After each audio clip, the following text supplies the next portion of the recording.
എല്ലാവർക്കും എൻ്റെ സ്നേഹം നിറഞ്ഞ നമസ്കാരം.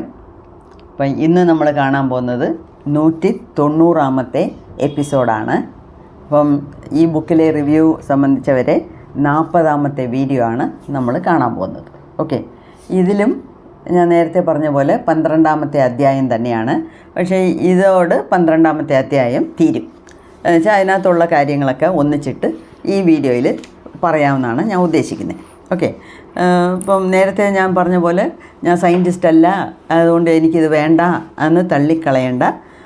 സയൻറ്റിസ്റ്റിന് മാത്രമല്ല, സാധാരണപ്പെട്ട ആൾക്കാർക്കും ഈ നമ്മുടെ ഉപബോധ മനസ്സ് സഹായിക്കാൻ തയ്യാറാണ്. അതിനെ എങ്ങനെ നമ്മൾ അതിൻ്റെ അടുത്തുനിന്ന് സഹായം നേടിയെടുക്കണമെന്നുള്ളതാണ് ഇതിനകത്തെല്ലാം പറഞ്ഞിരിക്കുന്നത്. തിരിച്ചും മറിച്ചും അങ്ങോട്ടും ഇങ്ങോട്ടും എടുത്തിട്ട് പറയുന്നതെല്ലാം ഒരേ കോൺസെപ്റ്റാണ്. ഈ 40 വീഡിയോകളിലും ഞാൻ പറഞ്ഞിട്ടുള്ളതും അതിൻ്റെ രത്നച്ചുരുക്കമെന്ന് പറഞ്ഞാൽ, നമുക്ക് എന്ത് പ്രോബ്ലം വന്നാലും നമ്മളുടെ ഉപബോധ മനസ്സിൻ്റെ അടുത്ത് പറഞ്ഞാൽ മതി, അതിനുള്ള പോംവഴി സൊല്യൂഷൻ നമുക്ക് കണ്ടെത്തിച്ച് തരും. ഓക്കെ, അപ്പം കുറച്ചും കൂടെ ഉദാഹരണങ്ങൾ ഇതിനകത്ത് നോക്കാം. അപ്പം ഞാനെന്തിനാണ് ഇത്രയും ഉദാഹരണങ്ങളൊക്കെ പറയുന്നത്? ബുക്കിലുള്ള പോലെ പറയുന്നത്. ഒന്ന്, ബുക്കിലുള്ളതുപോലെ പറയുമ്പോഴേ ഞാൻ ഈ ബുക്ക് റിവ്യൂ ചെയ്യുന്നതിൻ്റെ ഒരു ജസ്റ്റിഫിക്കേഷൻ കിട്ടത്തുള്ളൂ. എനിക്ക് എങ്ങനെ ഈ ഡോക്ടർ ജോസഫ് മർഫി പറഞ്ഞോ അതുപോലെ വേണം എനിക്ക് പറയാൻ. അല്ലാതെ അതിൽ എൻ്റെ ഇഷ്ടാനിഷ്ടാനങ്ങൾ കൂട്ടിച്ചേർക്കുക അല്ലെങ്കിൽ വെട്ടിക്കുറയ്ക്കുക എന്നുള്ളത് ശരിയല്ല. രണ്ടാമത്, ഏത് രീതിയിൽ പറഞ്ഞാലും അതിൻ്റെ സാരാംശം എന്ന് പറയുന്നത്, രത്നച്ചുരുക്കം എന്ന് പറയുന്നത് ഒന്നാണ്, എസൻസ്. ഓക്കെ, നമ്മളുടെ ഉപബോധ മനസ്സിൻ്റെ പവർ, പറഞ്ഞറിയിക്കാൻ വയ്യാത്ത പവർ, സാധാരണ പവറല്ല, അൺഫാതമബിൾ പവർ, അതിനെ അളക്കാൻ പറ്റില്ല. ഓക്കെ, അതാണ്. ശരി, ഇതിൽ കുറച്ചും കൂടെ ഉദാഹരണങ്ങൾ നോക്കാം. ഇതിൽ ഫസ്റ്റായിട്ട് എനിക്ക് പറയാൻ ആഗ്രഹിക്കുന്നത്, ഞാൻ വിചാരിക്കുന്നത്, ഒരു വലിയ ഫേമസ് സയൻറ്റിസ്റ്റ് ഫിസിസിസ്റ്റ് എന്ന് വെച്ചാൽ ഫിസിക്സ് പഠിച്ച ഒരാൾ, വലിയ സയൻറ്റിസ്റ്റ്, ഫിസിക്സിലെ ഒരു സയൻറ്റിസ്റ്റ്, അത്രയേ ഉള്ളൂ. അദ്ദേഹം അവരുടെയൊക്കെ പേരൊക്കെ നമുക്ക് പറയുന്നത് വലിയ പാടാണ്. Doctor Lothar von Blenk Schmidt, a member of the rocket society. ഈ റോക്കറ്റൊക്കെ ചെയ്യുന്നില്ലേ, റോക്കറ്റ് സൊസൈറ്റിയുടെ ഒരു member, and an outstanding research electronic engineer. എന്തൊക്കെ പഠിച്ചിട്ടുണ്ടെന്ന് നമുക്ക് മനസ്സിലാകുന്നുണ്ട്. ഇലക്ട്രോണിക് എൻജിനീയറാണ് അദ്ദേഹം. അത്രയും നല്ല തലയുള്ള ഒരു മനുഷ്യനായതുകൊണ്ട് അദ്ദേഹം റോക്കറ്റ് സൊസൈറ്റിയിൽ ഒരു മെമ്പറായിരുന്നു. ഓക്കെ, അദ്ദേഹത്തിൻ്റെ ഒരു ജീവിതത്തിൻ്റെ ഒരു കഥയാണ് ഇത് നമ്മളിപ്പോൾ കേൾക്കാൻ പോകുന്നത്. ശ്രദ്ധിച്ച് കേൾക്കണേ. അപ്പം ഇവിടെ ഈ അപ്പോഴൊക്കെ എപ്പോഴും യുദ്ധം നടക്കുമല്ലോ. പല 2 കൺട്രിക്കിടയിലൊരു യുദ്ധം, 2 സ്ഥലങ്ങൾക്കിടയിൽ യുദ്ധം, 2 രാജാക്കന്മാരുടെ ഇടയിൽ യുദ്ധം. ഇതിലെല്ലാം കൊല്ലപ്പെടുന്നത് സാധാരണ പ്രജകളാണ്. ഓക്കെ, അപ്പോൾ പക്ഷേ അപ്പോഴത്തെ റൂൾ അങ്ങനെ ആയിരുന്നു. അതുകൊണ്ട് ഇപ്പോൾ രാജ യുദ്ധം ചെയ്യണമെന്ന് പറഞ്ഞാൽ അതിനെ എതിർക്കാൻ ആരുമില്ല. രാജ എന്ത് പറയുന്നോ അതുപോലെ ചെയ്യുക, അങ്ങനത്തെ. അപ്പം ഈ പണ്ടൊക്കെ ഫോറിൻ കൺട്രീസിലൊക്കെ ഈ യുദ്ധം ചെയ്ത് ഒരു നാട്ടിനെ കീഴടക്കിയെന്ന് വെച്ചോണോ, അവിടെ നിന്നുള്ള എല്ലാവരെയും കൊണ്ട് ജയിലിൽ ഒന്നും ഇടത്തില്ല. ജയിലിൽ ഇടാനുള്ള സ്ഥലമൊന്നുമില്ല. അതിൽ ഭയങ്കര ക്രിമിനൽസിനെ മാത്രമേ ജയിലിൽ വയ്ക്കത്തുള്ളൂ. ബാക്കിയുള്ളവരെല്ലാം ഒരു പാഴടഞ്ഞ മണ്ഡപത്തിൽ അല്ലെങ്കിൽ ഒരു ഭയങ്കര വലിയ ഒരു ഹാളിൽ കൊണ്ടിടും. അവിടെ കാറ്റ് കാണത്തില്ല, വെയിൽ വരത്തില്ല, അവർ ശ്വസിക്കാനൊക്കത്തില്ല. ഒരു 10 പേര് കഷ്ടിച്ച് ഇരിക്കാനുള്ള ഒരു ചെറിയ മുറിയിൽ 100 പേരിനെ അടച്ചിടും. കാറ്റ് കിട്ടാതെ തന്നെ അവർ മരിക്കും. പിന്നെ ബാക്കി കാര്യങ്ങൾ, പ്രാഥമിക കാര്യങ്ങൾക്ക് ഒന്നും സ്ഥലമൊന്നുമില്ല, അതൊന്നും പറയേണ്ട കാര്യമില്ല, എല്ലാം അവിടെ തന്നെ. പിന്നെ അവിടെയൊക്കെ വേറെ ഒന്നും ചെയ്യാൻ ഒക്കത്തില്ല. എന്ന് വെച്ചാൽ ഒന്നാമത് കഴിക്കാനൊന്നും കൊടുക്കത്തില്ല, പട്ടിണിയിട്ട് കൊല്ലും, ശ്വസിക്കാൻ കാറ്റില്ലാതെ കൊല്ലും. ചാവുന്നവരെ ചാവട്ടെ, ചാവുന്ന അങ്ങനത്തെ ഒരു മനപ്പോക്കാണ് അവരുടെ, ഔട്ട്ലുക്കാണ് അവരുടെ. ഇവനൊക്കെ ജീവിച്ചിരുന്ന എന്താ, നമ്മൾ അവനെ അവൻ്റെ രാജ്യത്തിനെ കീഴടക്കി. അപ്പോൾ നമ്മൾ ചെയ്യുന്നതാണ് ശരി, നമ്മൾ വെക്കുന്നതാണ് ലോ. ചത്താച്ചാവട്ടെ പോട്ടെ എന്നുള്ള രീതിയിലാണ് ഈ കോൺസെൻട്രേഷൻ ക്യാമ്പിൽ ഇടുന്നത്. എത്ര നല്ല പേര് നോക്കിയോണം, കോൺസെൻട്രേഷൻ ക്യാമ്പ്. ക്യാമ്പ് എന്ന് വെച്ചാൽ നമ്മളൊരു ടെൻറ്റിട്ട് 4 പേര് വെളിയിൽ പോവുക, 4 പേർക്ക് ടെൻറ്റിൽ കിടക്കാം. ഇതങ്ങനത്തെ ക്യാമ്പൊന്നുമല്ല. ഒരു ക്യാമ്പ് എന്ന് പറഞ്ഞാൽ ഒരു പാഴടഞ്ഞ ഒരു സ്ഥലത്ത്, അല്ലെങ്കിൽ വലിയ സ്ഥലം, അതായത് മനുഷ്യർ താമസിക്കാത്ത ഒരു സ്ഥലത്ത്, കാട്ടിലും മേട്ടിലും ഒക്കെ കൊണ്ടുപോയി ഒരു റൂമിൽ, ഒരു വലിയ ഒരു അടച്ചിട്ട ഒരു സ്ഥലത്ത് 1000 പേര് നിൽക്കാൻ ഉള്ള സ്ഥലത്തിൽ 10,000 പേരെ അടച്ചിടും.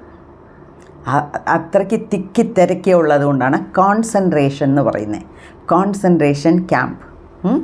അപ്പം അതിൽ ഇദ്ദേഹം ഒരാൾ പെട്ടുപോയി. അത് ഇപ്പോൾ ഞാൻ പറഞ്ഞില്ലേ ഈ ലോത്തോക്സ് ഫോൺ, അദ്ദേഹം അതിനകത്ത് കോൺസെൻട്രേഷൻ ക്യാമ്പിൽ പോയി പെട്ടുപോയി. അതിൽ എന്താ വെച്ചാൽ അവർക്ക് ഈ കൽക്കരി ഖനിയുണ്ടല്ലോ, കോൾ മൈൻ, കൽക്കരി വെട്ടിയെടുക്കുന്ന ഖനി, ആ കോൾ മൈനിൽ ജോലി വാങ്ങിക്കും. ഇത്രയും പൗണ്ട് കൽക്കരി ഇന്ന് വെട്ടിക്കൊണ്ട് വരണം എന്ന് കണക്കുണ്ട്. അതായത് അവർ മെഡിക്കൽ ടെസ്റ്റ്, അതൊക്കെ സയൻറ്റിഫിക്കായിട്ട് ചെയ്യും. മെഡിക്കൽ ടെസ്റ്റ് ചെയ്യും, അവൻ്റെ ഹൈറ്റും വെയ്റ്റും ഒക്കെ വെച്ച് അവൻ ഇത്ര കിലോ, അതായത് അവന് ചെയ്യാനൊക്കുന്ന പരമാവധി എത്ര കൽക്കരി വെട്ടിയെടുക്കാൻ പറ്റുമോ അതിൻ്റെ 2 ഇരട്ടിയായിരിക്കും അവർ പറയുന്നത്. അപ്പോൾ അങ്ങനെ ഇയാൾക്ക്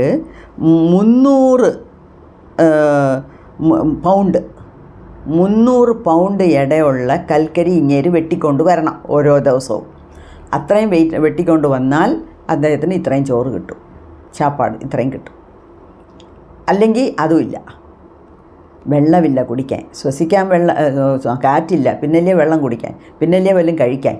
അത്രയ്ക്ക് ദയനീയമായിട്ടുള്ള ഒരു അവസ്ഥയാണ് ഈ കോൺസെൻട്രേഷൻ ക്യാമ്പിൽ പോയി കിടക്കുന്നത്. പെട്ടുപോയാൽ വേറെ വഴിയില്ല, ഒന്നിച്ചാവണം, അല്ലെങ്കിൽ നല്ല രീതിയിൽ ജീവിക്കണം എന്നുള്ള.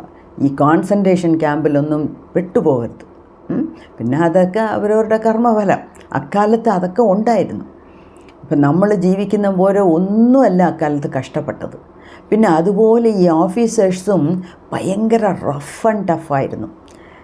വെടിവെച്ച് കൊല്ല് എന്ന് പറഞ്ഞാൽ പിന്നെ എത്ര പേരെ വെടിവെച്ച് കൊല്ലണമെന്ന് മറ്റവർക്ക് കണക്കൊന്നുമില്ല, വെച്ചങ്ങ് തള്ളും. പിന്നെ അതേപോലെ ഇന്ത്യയിലും നടന്നു ജാലിയൻ വാലാബാഗ്, കഥയൊക്കെ നിങ്ങൾക്ക് അറിഞ്ഞിരിക്കും. ഓക്കെ, എത്ര പേരെ ഒരു കിണറ്റിൽ കൊണ്ടിട്ട് കുഴിച്ച് മൂടിയത്. അപ്പോൾ പണ്ടൊക്കെ അതായിരുന്നു എപ്പോഴേ നടക്കുന്നത്. ഈ യുദ്ധം വന്നാൽ അതാണ്. പിന്നെ പെണ്ണുങ്ങളുടെ കാര്യങ്ങൾ, അവർ പ്രസവിക്കുന്നതും അവരുടെ കാര്യങ്ങളും റേപ്പ് നടക്കുന്നതും ഇതൊക്കെ ഒരുപാട് നമ്മൾ കേട്ടിട്ടുണ്ട്. പക്ഷേ അപ്പോഴൊക്കെ അത് ഒരുപാട് ആളുകൾ കഷ്ടപ്പെട്ടു. അപ്പം അങ്ങനെ ഇദ്ദേഹം ഒരു കോൺസെൻട്രേഷൻ ക്യാമ്പിലായിപ്പോയി. അപ്പം ഇദ്ദേഹത്തിൻ്റെ കോട്ട എന്ന് പറയുന്നത് 300 പൗണ്ട് കൽക്കരി വെട്ടിക്കൊണ്ട് വരണം, അപ്പോഴേ അന്നത്തെ ചോറ് ഇത്രയും കിട്ടത്തുള്ളൂ. അപ്പം അദ്ദേഹത്തിനെ ചുറ്റിയുള്ള ആൾക്കാരൊക്കെ ചോറില്ലാതെ വെള്ളമില്ലാതെ മരിക്കുന്നു. ഈ മരിച്ചാലും ഇപ്പോൾ ഈ കൊറോണ പീരീഡ് നടന്നില്ലയോ, അതുപോലെയാണ്. ഒരാൾ മരിച്ചാൽ നമുക്ക് ദഹിപ്പിക്കാം, 2 ആൾ മരിച്ചാൽ കൊണ്ടുപോയി പുതച്ചിടാം. ഈ ആയിരക്കണക്കിന് ആൾക്കാർ മരിക്കുമ്പോൾ എന്ത് ചെയ്യും? എല്ലാ ഡെഡ് ബോഡിയും എടുത്ത് ഒരു സ്ഥലത്തിടും, ഒന്നിച്ചങ്ങ് കത്തിക്കും. അങ്ങനെയാണ് അപ്പോഴും നടന്നത്. അപ്പം ഇയാളെ ചുറ്റിയുള്ള ഈ ക്യാമ്പിലുള്ളവർ ഇഷ്ടംപോലെ മരിക്കുന്ന ദിവസവും. അപ്പോൾ ഇയാൾക്ക് മരിക്കാൻ ആഗ്രഹമില്ല. അപ്പോൾ ഇയാൾ വിചാരിച്ചു, ഞാനിവിടുന്ന് എങ്ങനെയെങ്കിലും രക്ഷപ്പെട്ട് വെളിയിൽ പോകണം, എസ്കേപ്പ് ആവണം എന്ന് ഇങ്ങേർക്ക് ഭയങ്കര ഒരു ആഗ്രഹം. അപ്പം അങ്ങേര് വിചാരിച്ചു, എനിക്കറിയാം, എൻ്റെ ഉപബോധ മനസ്സിന് എൻ്റെ അടുത്ത് പറഞ്ഞാൽ മതി, അത് എങ്ങനെയെങ്കിലും എനിക്കൊരു വഴി കണ്ടുപിടിച്ച് തരും എന്ന് ഇങ്ങേര് വിചാരിച്ചു. അപ്പോൾ അദ്ദേഹത്തിൻ്റെ ഉപബോധ മനസ്സിൻ്റെ പവറിനെക്കുറിച്ച് അദ്ദേഹം സയൻറ്റിസ്റ്റ് അല്ലയോ, ഇത്രയും പഠിച്ച ആളല്ലയോ, എവിടെയെങ്കിലും വായിച്ച് കാണും. അപ്പോൾ അതിനെക്കുറിച്ച് അദ്ദേഹത്തിന് നല്ല ഒരു ബോധ്യമുണ്ട്. അപ്പം പറഞ്ഞു, ഞാൻ ഇവിടുന്ന് എങ്ങനെയെങ്കിലും വെളിയിൽ വരും, വെളിയിൽ എസ്കേപ്പ് ആവണം, ഈ കോൺസെൻട്രേഷൻ ക്യാമ്പിൽ നിന്ന് എസ്കേപ്പ് ആവണം. അതിന് എൻ്റെ ഉപബോധ മനസ്സിൻ്റെ അടുത്ത് പറഞ്ഞാൽ മതി, എനിക്കൊരു വഴി കാണിച്ചു തരും. എന്താണെന്ന് വെച്ചാൽ അദ്ദേഹത്തിൻ്റെ വീട് ജർമ്മനിയിലുള്ള വീട് നശിച്ചു. ആ വീട്ടിലുള്ള ഫാമിലി മെമ്പേഴ്സെല്ലാം ചത്തു. ഫ്രണ്ട്സ് എല്ലാവരും ഒരുപാട് പേര് അവിടെ ഇവിടെയുമായിട്ട് ചത്തു. പിന്നെ 1-2 പേരുള്ളത് ഇങ്ങനത്തെ പല കോൺസെൻട്രേഷൻ ക്യാമ്പിലുമാണ് ഇരിക്കുന്നത്. പക്ഷേ അപ്പം അങ്ങേർക്ക് ഇനി ജീവിച്ചിട്ട് എന്ത് കാര്യം? എന്നാലും അദ്ദേഹത്തിന് ഇവിടെ കിടന്ന് മരിക്കാൻ ഇഷ്ടമല്ല, കോൺസെൻട്രേഷൻ ക്യാമ്പിൽ കിടന്ന് മരിക്കാൻ ഇഷ്ടമല്ല. ഇവിടുന്ന് വെളിയിൽ പോകണം എന്ന് ഒരു ഉന്തുതൽ മനസ്സിൽ, ഒരു വേഗം. അപ്പം അദ്ദേഹത്തിൻ്റെ ഉപബോധ മനസ്സിൻ്റെ അടുത്ത് പറഞ്ഞു, എനിക്ക് ലോസ് ഏഞ്ചലസ് പോകണം. ലോസ് ഏഞ്ചലസ് നല്ല ഒരു സ്ഥലമാണ്, USA-യിലാണ്, അമേരിക്കയിലാണ് അത്. എനിക്ക് ലോസ് ഏഞ്ചലസ് പോകണം, അതിന് പോകാനുള്ള വഴി എനിക്ക് കണ്ടുപിടിച്ച് തരണം. എന്താണെന്ന് വെച്ചാൽ അദ്ദേഹം ലോസ് ഏഞ്ചൽസിൻ്റെ പടങ്ങളും കാര്യങ്ങളും ഒക്കെ കണ്ടിട്ടുണ്ട്. അവിടെയുള്ള റോഡുകളും ഇപ്പോൾ ഇന്നും ആൾക്കാർ ലോസ് ഏഞ്ചലസ് പോകാൻ ആഗ്രഹിക്കുന്നവരാണ്. അത്രയ്ക്ക് നല്ല ഒരു സ്ഥലമാണത് അമേരിക്കയിൽ. അപ്പോൾ അതെല്ലാം കണ്ടു, നല്ല നല്ല ബിൽഡിങ്സ്, റോഡുകൾ, ആവന്യൂസ്, അതെല്ലാം പണ്ടേ അദ്ദേഹം കണ്ടുകൊണ്ട് അദ്ദേഹത്തിന് അവിടെ പോകണമെന്നൊരു ആഗ്രഹം. പിന്നെ ജർമ്മനി തിരിച്ചു പോയിട്ട് കാര്യമില്ല, ആരുമില്ല, ഫാമിലിയില്ല, വീടുമില്ല, ഒന്നുമില്ല. പിന്നെ അപ്പം ലോസ് ഏഞ്ചൽസിൽ പോകാനാണ് ഇദ്ദേഹത്തിൻ്റെ ആഗ്രഹം.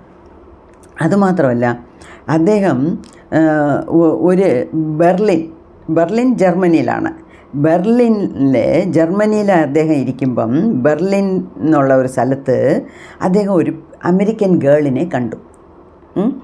ആ ഗേളിൻ്റെ അടുത്ത് ഒരു സ്നേഹം ഉണ്ടായി. പക്ഷെ ബെർലിനെ കണ്ടെങ്കിലും ആ പെണ്ണ് അമേരിക്കക്കാരിയാണ്. അപ്പം അതുകൊണ്ടാണ് ഇയാളുടെ മനസ്സിൽ ആ പെണ്ണിനെ പോയി കണ്ടാലോ, ആ പെണ്ണിനെ കല്യാണം കഴിച്ചാലോ, അപ്പോൾ ലോസ് ഏഞ്ചലസ് പോയാലോ, അവിടെ പോയി നല്ല ജീവിച്ചാലോ ഒരു ആഗ്രഹം. ഓക്കെ, ബെർലിനിൽ നമ്മളന്ന് കണ്ടില്ലേ ഒരു അമേരിക്കൻ ലേഡിയെ, ആ ലേഡിയെ തന്നെ എനിക്ക് കല്യാണം കഴിക്കണം എന്ന് ആഗ്രഹം. അപ്പോൾ എല്ലാത്തിനും അടിസ്ഥാനം ഈ കോൺസെൻട്രേഷൻ ക്യാമ്പിൽ നിന്ന് പുറത്ത് ചാടണ്ടേ. അങ്ങനെയൊക്കെ ഇങ്ങനെ ഒരുപാട് ചിന്തിച്ചു. അങ്ങനെ ചിന്തിച്ചുകൊണ്ടിരുന്നു. ലോസ് ഏഞ്ചൽസ് പോന്നു. ഈ പെണ്ണിൻ്റെ കൈയും പിടിച്ചുകൊണ്ട് ഇവർ ഷോപ്പിങ്ങൊക്കെ പോന്നു, റെസ്റ്റോറൻറ്റിലൊക്കെ പോയി കഴിക്കുന്നു, ആ പെണ്ണിൻ്റെ കൂടെ ഇയാൾ ജീവിക്കുന്നു എന്നൊക്കെ നല്ല രീതിയിൽ സ്വപ്നം കണ്ടുകൊണ്ടിരിക്കുക. എവിടെ കിടക്കുന്നത് കോൺസെൻട്രേഷൻ ക്യാമ്പ്, പക്ഷേ സ്വപ്നമെല്ലാം ലോസ് ഏഞ്ചൽസിൽ ഇങ്ങനെ നടന്നുകൊണ്ടിരിക്കുക അങ്ങേര്. അങ്ങനെ വളരെ ശരിക്കും നടക്കുന്ന പോലെ ഇഞ്ചിഞ്ചായിട്ട് അങ്ങേര് ഇങ്ങനെ ഇമാജിനേഷൻ, കൽപ്പനയിൽ മനസ്സിൻ്റെ ഉള്ളിൽ കാണുന്നു. അപ്പോൾ ഒരു ദിവസം ഇവിടെ ഈ കൽക്കരി വെട്ടാനായിട്ട് പോകുമ്പോഴേ അവരെയൊക്കെ എണ്ണയാണ് വെളിയിൽ വിടുന്നത്. പിന്നെ എണ്ണ അകത്ത് വിടും. അത് ഈ തലയെണ്ണുന്നതെന്ന് പറയുന്നത് ഞങ്ങൾക്ക് ടീച്ചേഴ്സിനും ഉള്ള ജോലിയാണ്. ഇപ്പോൾ കുട്ടികളെ ഒരു ലാബിൽ നിന്ന് ഇനി ഒരു ലാബിൽ അല്ലെങ്കിൽ ഇപ്പോൾ ഗ്രൗണ്ടിൽ വിളിച്ചുകൊണ്ട് പോകുമ്പോൾ കൗണ്ട് ദ ഹെഡ്സ് എന്ന് പറയും ലീഡർത്ത്. കൗണ്ട് ദ ഹെഡ്സ് അതാണ് എപ്പോഴും. എന്നുവെച്ചാൽ കുട്ടികൾ എവിടെയെങ്കിലും അങ്ങോട്ടും ഇങ്ങോട്ടും മാറിപ്പോയാൽ മനഃപൂർവ്വം പോകാം, അറിയാതെ പോയി ചാടിപ്പോകാം. അതും വെളിയിലൊക്കെ വിളിച്ചുകൊണ്ട് പോകുവാണെങ്കിൽ ഭയങ്കര ടെൻഷനാണ്. അത്ര കുട്ടികളെ തിരിച്ച് കൊണ്ടുവന്ന് സ്കൂളിൽ കയറ്റണം, തിരിച്ച് പേരൻസിൻ്റെ കയ്യിൽ ഏൽപ്പിക്കണം. അതുവരെ നമ്മുടെ ഉത്തരവാദിത്വമല്ലയോ. അപ്പോൾ സർവ്വകാലവും നമ്മളിങ്ങനെ ലീഡേഴ്സിൻ്റെ അടുത്ത് പറയും കൗണ്ട് ദ ഹെഡ്സ് എന്ന്. അവരിങ്ങനെ എണ്ണി നമുക്ക് റിപ്പോർട്ട് ചെയ്തുകൊണ്ടിരിക്കും. അത് വലിയ ഒരു ഉത്തരവാദിത്വമുള്ള ഒരു ജോലിയാണ്. അപ്പം അവിടെ ഒരു ചീഫ് ഗാർഡ് വന്ന് ആളുകളെ എണ്ണി വെളി കൊണ്ടുപോകും. വെളി പോയാലല്ലേ അവർ കൽക്കരി വെട്ടിക്കൊണ്ട് വരാൻ ഒക്കത്തുള്ളൂ. രാത്രി അകത്ത് കയറ്റുമ്പോഴും ഈ റൂമിൽ അടയ്ക്കുമ്പോഴും എണ്ണും. അപ്പം ഇങ്ങനെ എണ്ണിക്കൊണ്ടിരുന്നപ്പം ഇങ്ങേരുടെ നമ്പർ 1 2 3 4 1 2 3 നമ്മൾ എണ്ണത്തില്ലേ, അതുപോലെ ഇങ്ങേരുടെ നമ്പർ 17. അപ്പോൾ ഇങ്ങേര് 17 എന്ന് പറഞ്ഞു. 17 എന്ന് പറഞ്ഞ് ഇപ്പുറത്തോട്ട് മാറി നിന്നു. ആ സെക്കൻഡ് ഈ അധികാരിയെ ആരോ വിളിച്ചു, വേറെ ഒരു അധികാരി, അയാളെക്കാട്ടിലും മേളിലുള്ള ഒരു സാറ് വിളിച്ചു. അങ്ങനെ ഇദ്ദേഹം ഒരു സെക്കൻഡ് അങ്ങോട്ട് പോയി എന്തോ സംസാരിച്ചിട്ട് വന്നപ്പം അടുത്ത ആളിനെ ഇയാൾ 17 എന്നാണ് എണ്ണിയത്. ശ്രദ്ധിച്ച് കേൾക്കണേ. 17 എന്ന് പറയുന്നത് നമ്മുടെ നായകൻ, കഥയുടെ നായകൻ, സയൻറ്റിസ്റ്റ്. അയാളാണ് 17. അപ്പോൾ ഇവൻ ഒരു നിമിഷം അങ്ങോട്ട് പോയിട്ട് വന്നപ്പോൾ ശ്രദ്ധ മാറി. അപ്പോൾ 18 എന്ന് എണ്ണേണ്ടിയവൻ 17 എന്ന് എണ്ണി, തിരിച്ചും 17 എണ്ണി. അപ്പം ഒരാളിൻ്റെ എക്സസ്സാണ്. അപ്പം ഇയാൾ, നമ്മുടെ നായകൻ, വെളിയിൽ മാറി നിന്നു. അപ്പോഴത്തേക്ക് അയാൾക്ക് കത്തി. അപ്പം ഇവൻ ഒരു തെറ്റ് ചെയ്തു. അപ്പം 31 പേര് ഇപ്പം വെളിയിൽ പോകുന്നു എന്ന് വെച്ചോണം. അകത്ത് കയറുമ്പം 30 കാണത്തുള്ളൂ. പക്ഷേ ഈ കണക്ക് ശരിയാണ്. എന്നുവെച്ചാൽ ഇവൻ എണ്ണിയതിൽ ഒരു തെറ്റ് വന്നു. അപ്പോൾ ഇയാൾ വിചാരിച്ചു, ഈ സമയം കൊണ്ട് ഞാൻ ഇവിടുന്ന് അങ്ങ് രക്ഷപ്പെടണം എന്ന് വിചാരിച്ച് എങ്ങനെയോ ഇരുന്ന് ക്യാമ്പിൻ്റെ വെളിയിൽ വന്ന്, ക്യാമ്പിൻ്റെ വെളിയിൽ നിന്ന് എങ്ങനെയോ എസ്കേപ്പ് അടിച്ച് 24 മണിക്കൂർ നടന്ന് ഒരു സ്ഥലത്ത് എത്തിപ്പെട്ടു. എന്നുവെച്ചാൽ ക്യാമ്പ്, ഞാൻ പറഞ്ഞില്ലേ, ക്യാമ്പൊന്നും ഹാർട്ട് ഓഫ് ദ സിറ്റിയിലൊന്നും വെച്ചേക്കത്തില്ല, എവിടെയെങ്കിലും ആയിരിക്കും. അവിടെ കുടിക്കാൻ വെള്ളം പോലും കിട്ടത്തില്ല, അങ്ങനെയുള്ള സ്ഥലങ്ങളിലാണ്. അപ്പോൾ ഇങ്ങനെ ഒരു ക്യാമ്പിൽ അതിൽ നിന്ന് 24 മണിക്കൂർ നടന്ന് വെളിയിൽ വന്ന് അവിടെയുള്ള കുളത്തിലും അവിടെയൊക്കെ കിടക്കുന്ന മീനൊക്കെ പിടിച്ച് തിന്ന് എങ്ങനെയൊക്കെയോ ജീവിച്ച് എങ്ങനെയൊക്കെയോ കുറച്ച് നാളുകളെല്ലാം തള്ളി. പിന്നെ അവിടെ കുറച്ച് ഫ്രണ്ട്ഷിപ്പൊക്കെ കിട്ടി. പോളണ്ട് എന്നുള്ള ഒരു സ്ഥലത്ത് പോകുന്ന ട്രെയിനിൽ കള്ള ട്രെയിൻ കയറി, ടിക്കറ്റ് ഒന്നുമില്ല, കള്ള ട്രെയിൻ കയറി പോലണ്ടിൽ പോയി. പോലണ്ടിൽ നിന്ന് സ്വിറ്റ്സർലാൻഡ് പോയി. ഓക്കെ, സ്വിറ്റ്സർലാൻഡിൽ പോയി. അങ്ങനെ കുറേശ്ശെ അയാൾക്ക് ഒരു ഇമ്പ്രൂവ്മെൻറ്റ്. പിന്നെ സ്വിറ്റ്സർലാൻഡിൽ ല്യൂക്കറിൻ എന്നുള്ള ഒരു സ്ഥലത്ത് പാലസ് ഹോട്ടൽ പേരാണ് പാലസ് ഹോട്ടൽ. ആ ഒരു ഹോട്ടലിൽ പോയി കഴിക്കാൻ പോയപ്പം US-ന്ന് വന്ന ഒരു ഭാര്യയും ഭർത്താവും അവിടെ അതേ ടേബിളിലിരുന്ന് കഴിച്ചുകൊണ്ടിരുന്നതായിരിക്കും. ഇയാൾ സംസാരിച്ചുകൊണ്ടിരുന്നപ്പം ആ ഭാര്യയും ഭർത്താവും US-ന്ന് വന്നില്ലേ, അതിൽ ഇയാളുടെ അടുത്ത് പറഞ്ഞു, നിങ്ങൾ എൻ്റെ വീട്ടിൽ അതിഥിയായിട്ട് 4-5 ദിവസം വന്ന് നിന്നാലോ, വരണം എന്ന് പറഞ്ഞു. വരാം. US പോകാനാണ് ഇങ്ങേര് കാത്തിരിക്കുന്നത്. ലോസ് ഏഞ്ചലസ് എന്ന് പറയുന്നത് US-ലാണ്. അപ്പം ഈ സ്വിറ്റ്സർലാൻഡിൽ നിന്ന് US-ന് പോകാനുള്ള അനുവാദം എന്ന് വെച്ചാൽ ഒരു ചാൻസ് കിട്ടി. അങ്ങനെ വരാമെന്ന് പറഞ്ഞ് ഇയാൾ എങ്ങനെയൊക്കെയോ ആളുകളെ പിടിച്ച് അവിടെ പോയി. അപ്പം സാന്റാ മോനിക്ക കാലിഫോർണിയ, അവിടാണ് എൻ്റെ വീട്, നിങ്ങൾ വന്നാൽ മതി എന്ന് പറഞ്ഞ് അഡ്രസ്സൊക്കെ കൊടുത്ത് കാണും. ഇങ്ങേര് പോയി, അവിടെ എത്തി. അപ്പം US-ലുള്ള ആൾ ഇയാളുടെ ഹോസ്റ്റ് ഡ്രൈവറോട് കൂടി ഒരു കാറിനെ അയച്ചു. അദ്ദേഹം അത്ര വലിയ ആൾ, അതുകൊണ്ട് ഡ്രൈവറിൻ്റെ ഒരു കാറിനെ അയച്ചു ഇങ്ങേരെ പിക്കപ്പ് ചെയ്തുകൊണ്ട് തന്നെ. അങ്ങനെ ഇങ്ങേര് പോകുന്ന വഴിയെല്ലാം കാണുമ്പം ഈ അങ്ങേര് ക്യാമ്പിൽ കിടന്നപ്പം കണ്ട കാഴ്ചകളെല്ലാമാണ് അങ്ങനെ സത്യത്തിലും അയാൾ ഇപ്പം കാറിൽ പോകുമ്പോൾ ഇരുന്ന് കണ്ടുകൊണ്ട് പോകുന്നത്. ഇതല്ലേ നമ്മൾ അന്ന് കണ്ടത്, ഇതല്ലേ നമ്മൾ കണ്ടത്, ഇങ്ങനെയല്ലേ നമ്മൾ വിഷ്വലൈസ് ചെയ്തത് എന്ന് ഭയങ്കര ഹാപ്പി. അങ്ങനെ കണ്ട് ലോസ് ഏഞ്ചലസ് എത്തി. അദ്ദേഹത്തിൻ്റെ ഉദ്ദേശം ലോസ് ഏഞ്ചൽസിൽ പോയി പെടുന്നതാണ്. അങ്ങനെ എത്തിപ്പെട്ടു. പിന്നെ ബാക്കി കാര്യങ്ങളൊന്നും ഇതിനകത്ത് പറഞ്ഞിട്ടില്ല. പക്ഷേ ഒരു വാക്യം പറഞ്ഞിട്ടുണ്ട്. അങ്ങേര് ആ ബെർലിനിൽ ഒരു അമേരിക്കൻ ലേഡിയെ കണ്ടില്ലയോ, അവരാണ് ഇപ്പം അദ്ദേഹത്തിൻ്റെ ഭാര്യ.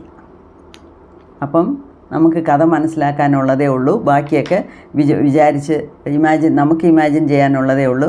ലോസ് ഏഞ്ചൽസിൽ പെട്ടു, എങ്ങനെയൊക്കെയോ ആ ബെർലിനിൽ കണ്ട അതേ സ്ത്രീയെ ഇദ്ദേഹം കണ്ടുമുട്ടി കല്യാണം കഴിച്ചു. അപ്പം ആലോചിച്ച് നോക്കണം, ഇതിലെ ഓരോ സെക്കൻഡും ജീവിതത്തിനെ പണയം വെച്ചാണ് അങ്ങേര് കോൺസെൻട്രേഷൻ ക്യാമ്പിൽ നിന്ന് വെളിയിൽ എസ്കേപ്പ് ആയത്. അതിന് പിന്നെ അദ്ദേഹത്തിന് വിചാരിക്കാൻ വയ്യാത്ത രീതിയിലൊക്കെ, അതായത് നമ്മളുടെ കൽപ്പനാശക്തിക്ക് മുകളിലുള്ള കാര്യങ്ങളാണ് അദ്ദേഹത്തിന് റിയൽ ലൈഫിൽ നടക്കുന്നത്. കള്ള ട്രെയിൻ കയറി പോലണ്ട് പോയി, പോലണ്ടിൽ നിന്ന് സ്വിറ്റ്സർലാൻഡ് പോയി, സ്വിറ്റ്സർലാൻഡിൽ നിന്ന് ഒരു ഹോട്ടലിൽ US ദമ്പതികളെ കണ്ടു, US നിന്ന് വന്നിരിക്കുന്ന ദമ്പതികളെ കണ്ട് സംസാരിച്ചിട്ട് വെറുതെ പോയാൽ പോരെ. അങ്ങേരുടെ വീട്ടിൽ വിളിച്ചു, ഇങ്ങേര് അവിടെ പോയി എത്തിപ്പെട്ടു, ലോസ് ഏഞ്ചൽസിൽ പോയി ചേർന്നു. പിന്നെ എങ്ങനെ വൈഫിനെ കണ്ടെത്തിയെന്ന് എനിക്ക് മനസ്സിലാകുന്നില്ല, എന്താ വെച്ചാൽ ഇവിടെ ഒന്നും എഴുതിയിട്ടില്ല. ഇനിയൊരു കഥ. പക്ഷേ അദ്ദേഹത്തിൻ്റെ ആഗ്രഹമായിരുന്നു ഞാൻ ബെർലിനിൽ കണ്ട ആ US ലേഡിയെ കല്യാണം കഴിക്കണം, എൻ്റെ ജീവിത പങ്കാളിയാക്കണം എന്നുള്ള ഒരു ആഗ്രഹം എവിടെ കിടന്ന ഒരാളിനെ എവിടെ കൊണ്ടെത്തിച്ചു? ഇതിന് മോളിൽ നമുക്ക് എന്തെങ്കിലും പറയാനുണ്ടോ? ഇതിനെല്ലാം മൂലകാരണമെന്ന് പറയുന്നത് അദ്ദേഹത്തിൻ്റെ ഉപബോധ മനസ്സിൻ്റെ അടുത്ത് ഏൽപ്പിച്ചു. എനിക്കിത് വേണം, എനിക്കിങ്ങനെ വേണം, എനിക്കിത് നടത്തി തരണം, നിനക്കറിയാം എങ്ങനെയാണ് നടത്തേണ്ടതെന്ന്, നീ എനിക്ക് ചെയ്തു താ. Total surrender. നമ്മൾ ദൈവത്തിൻ്റെ കാലടിയിൽ നമ്മളെ സമർപ്പിക്കുന്നതിന് തുല്യമാണ് ഇങ്ങനത്തെ ഒരു സറണ്ടർ. ഇത്രയും സംഭവിച്ചപ്പം ഇനി നമുക്ക് ഈ സബ് കോൺഷ്യസ് മൈൻഡിനെ കുറിച്ച് ഇനി ഈ ബുക്കൊന്നും പഠിക്കേണ്ട ആവശ്യമില്ല അല്ലേ? ഇതിനു മുകളിൽ എന്തോ പറയാനാ? എങ്ങനെ കിടന്ന കോൺസെൻട്രേഷനിൽ കിടന്ന ഒരു ആൾ US വന്ന് അയാൾ എന്നോ കണ്ട പെണ്ണിനെ കല്യാണം കഴിച്ച് ജീവിച്ച് ജീവിതം നടത്തി എന്ന് പറയുമ്പം ഇതിനു വേണ്ടി ഒന്നും പറയാനില്ല, അത്രയേ ഉള്ളൂ. Chapter closed. അങ്ങനെ വേണം നമ്മൾക്ക് വിചാരിക്കാം. അപ്പം അപ്പം അങ്ങേര് പറയുക, I will never cease to marvel at the wonders of the subconscious mind. Truly it has ways we know not of.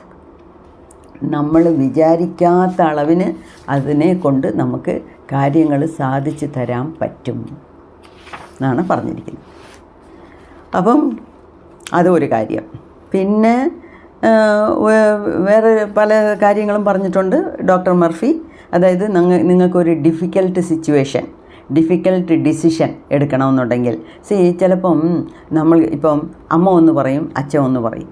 നമ്മുടെ ഡെയിലി ലൈഫിൽ നടക്കുന്നതാണ്. അമ്മ ഒന്ന് പറയും, അച്ഛൻ ഒന്ന് പറയും. നമുക്ക് അമ്മ പറയുന്നതും തട്ടാൻ പറ്റത്തില്ല, അച്ഛൻ പറയുന്നതും തട്ടാൻ പറ്റത്തില്ല. അപ്പോൾ ആര് പറയുന്നത് കേൾക്കണം?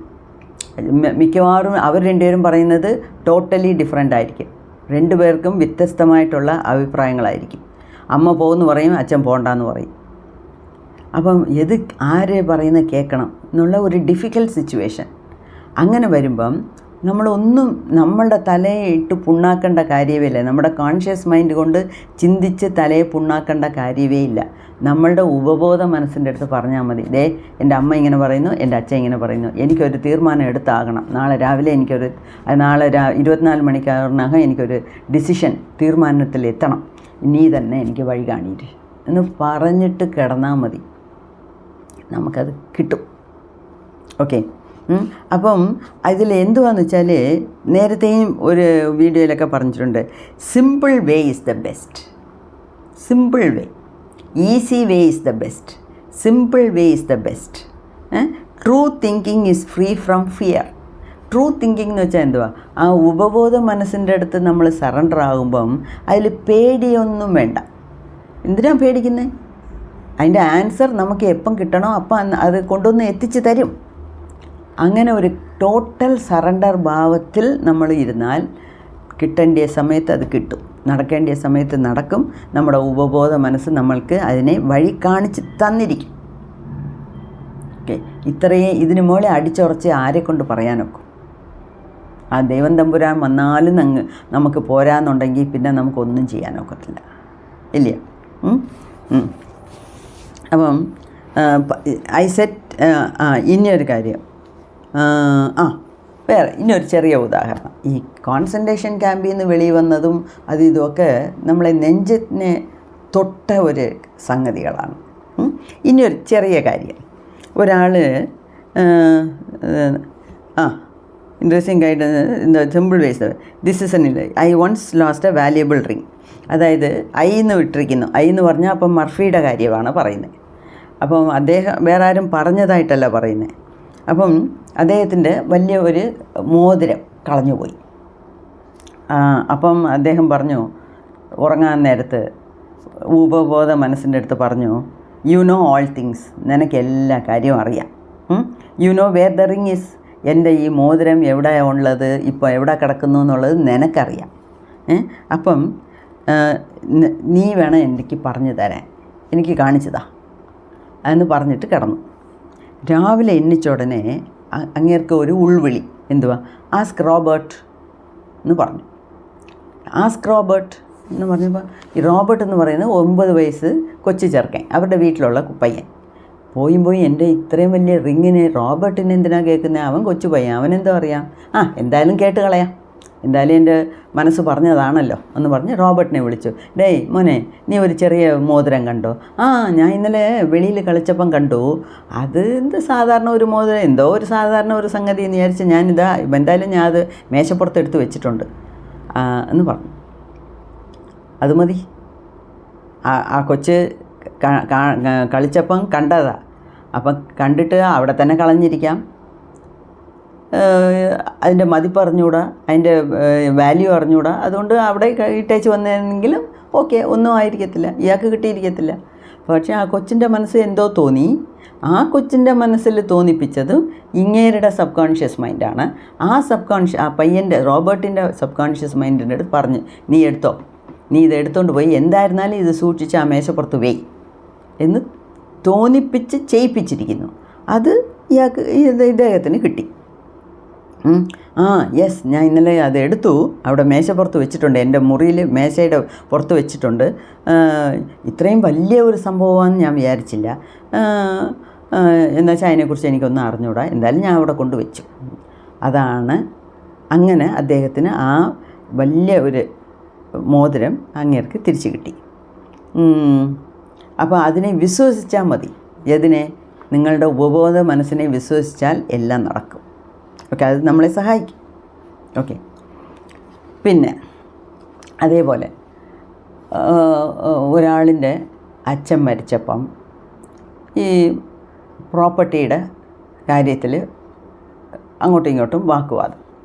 അപ്പോൾ അങ്ങേരുടെ ചേച്ചി പറഞ്ഞു, അച്ഛൻ നമുക്ക് വിൽപത്രം എഴുതി വെച്ചിട്ടാണ് പോയത്. അച്ഛൻ എൻ്റെ അടുത്ത് രഹസ്യമായിട്ട് പറഞ്ഞു, ഞാനൊരു വിൽപത്രം ഉണ്ടാക്കിയിട്ടുണ്ട്, അതിൽ നിങ്ങൾക്കെല്ലാവർക്കും തുല്യമായിട്ട് വീതിച്ച് എന്തൊക്കെ തരണമെന്നുള്ളത് ഞാൻ എഴുതി വെച്ചിട്ടുണ്ട്. ഇന്ന് മോളടുത്ത് മാത്രം പറഞ്ഞിട്ട് മരിച്ചു. അപ്പോൾ ഇയാളുടെ ചേച്ചി ഉറപ്പിച്ചത് പറയുന്നു, നമ്മുടെ അച്ഛൻ എൻ്റെ അടുത്ത് പറഞ്ഞിട്ടാണ് പോയതെന്ന്. പക്ഷേ എവിടെ? വിൽപത്രം എവിടെ? പത്രം അവിടെങ്ങും തേടിയിട്ട് വീട് മൊത്തം തേടിയിട്ടും കാണാനില്ല.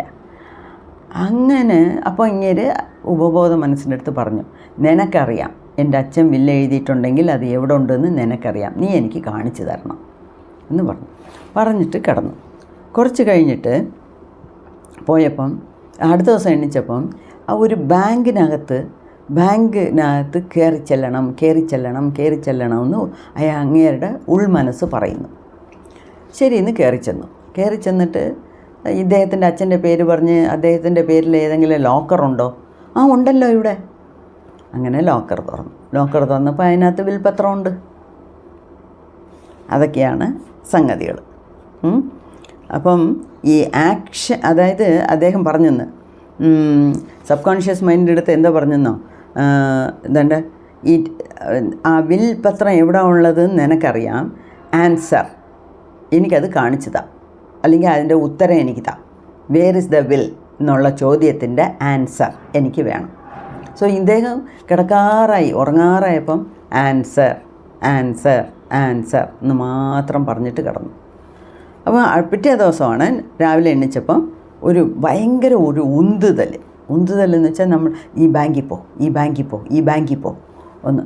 അങ്ങനെ ബാങ്കിൽ പോയപ്പം അദ്ദേഹത്തിൻ്റെ അച്ഛൻ്റെ പേരിലൊരു ലോക്കറുണ്ട്. ആ ലോക്കർ തുറന്നപ്പം അതിനകത്ത് വിൽപത്രം ഉണ്ടായിരുന്നു. അപ്പം ഇതിന് മുകളിൽ ഡയറക്ഷൻ തരാൻ ആര് വേണം നമുക്ക്, ഇല്ലേ? അപ്പം അദ്ദേഹം എന്തോ പറയുന്നതെന്ന് വെച്ചാൽ,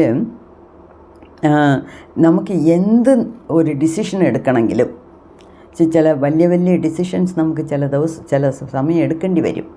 ഈ റിലേഷൻഷിപ്പിൽ ഡൈവേഴ്സിന് പോകണോ വേണ്ടേ, ഇയാളെയാണോ കല്യാണം കഴിക്കേണ്ടേ അതോ വേണ്ടേ, അങ്ങനെ ഈ സ്ഥലം വാങ്ങിക്കണോ, ഈ സ്ഥലം നല്ലതോ ആ സ്ഥലം നല്ലതോ, ഏത് എനിക്ക് ലക്കായിരിക്കും, ഈ കട വാങ്ങിക്കണോ ആ വീട് എടുക്കണോ ഈ വീട് എടുക്കണോ, ഈ കട വാങ്ങിക്കണോ ആ കട വിൽക്കണോ, പല പല പല പല ഡിസിഷൻസ്, തീരുമാനങ്ങൾ നമുക്ക് എടുക്കേണ്ടി വരും.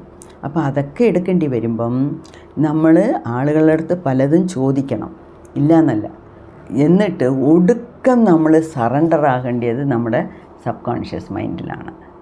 ആ സമയം നമ്മുടെ സബ് കോൺഷ്യസ് മൈൻഡ് നമ്മളെ സഹായിച്ചു തരും. ഓക്കെ, അപ്പോൾ അതാണ് പറയുന്നത് ആക്ഷൻ റിയാക്ഷൻ. ആക്ഷൻ എന്ന് പറയുന്നത് എന്തുവാ? നമ്മുടെ മനസ്സിലുള്ള വിചാരം. റിയാക്ഷൻ എന്ന് പറയുന്നത് എന്തുവാ? നമ്മുടെ ഉപബോധ മനസ്സ് തരുന്ന ഉത്തരം. ഓക്കെ, നമ്മുടെ മനസ്സിലുള്ള ചോദ്യം, ഉപബോധ മനസ്സ് തരുന്ന ഉത്തരം. അതാണ് അതിൻ്റെ ഇത്. അപ്പം ദ സീക്രട്ട് ഓഫ് ഗൈഡൻസ്. അപ്പോൾ സീക്രട്ട് ഓഫ് ഗൈഡൻസ്, ആ ഗൈഡൻസ് എന്ന് പറഞ്ഞാൽ നമ്മളെ സഹായിക്കുന്ന രീതി. അപ്പോൾ ആ സഹായിക്കുന്ന രീതി ഏതാണ്? സഹായിക്കുന്നത് എന്തുവാ? നമ്മുടെ ഉപബോധ മനസ്സാണ് നമ്മളെ സഹായിക്കുന്നത്.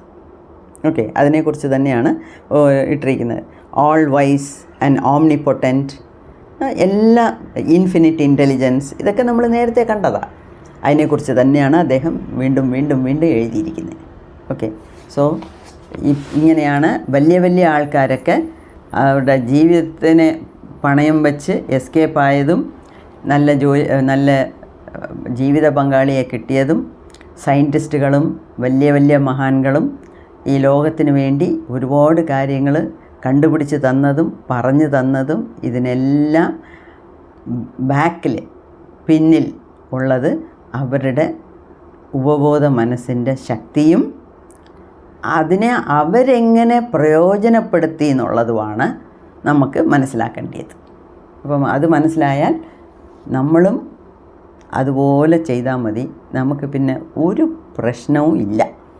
ഇന്ന് തൊട്ട് നമ്മൾ വിചാരിക്കുക ഇനി എൻ്റെ ജീവിതത്തിൽ പ്രോബ്ലം എന്നൊന്നുമില്ല. എന്താണെന്ന് വെച്ചാൽ ഏത് പ്രോബ്ലം വന്നാലും അതിനുള്ള ഉത്തരം ഉള്ള ഒരു വളരെ വില പറയാൻ വയ്യാത്ത മഹത്വമായ ഒരു സംഗതിയും ദൈവം എൻ്റെ തലയിൽ വെച്ചിട്ടാണ് എന്നെ അയച്ചിരിക്കുന്നത്. അതുകൊണ്ട് എനിക്ക് ഞാൻ തന്നെ രാജാവ് എന്നുള്ള ഒരു ഉറപ്പിൽ നമ്മൾ ഇനിയും മുന്നോട്ട് പോകുമല്ലോ. നന്ദി, നമസ്കാരം.